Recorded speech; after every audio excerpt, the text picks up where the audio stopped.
This is the moment that makes it worth it. You already know how to boil pasta, but this is where it gets serious. Fry your frozen burger patties till they're golden.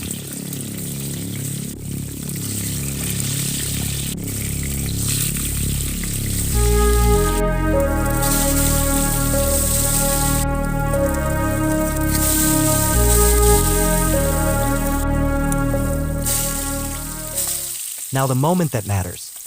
Hit them with a slice of cheese right before you turn off the heat. Let it melt like a blanket wrapping the flavor in.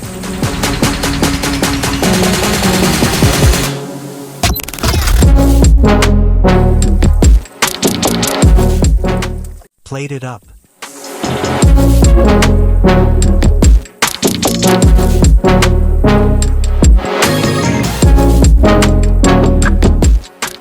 Broke dinner never looked this smooth.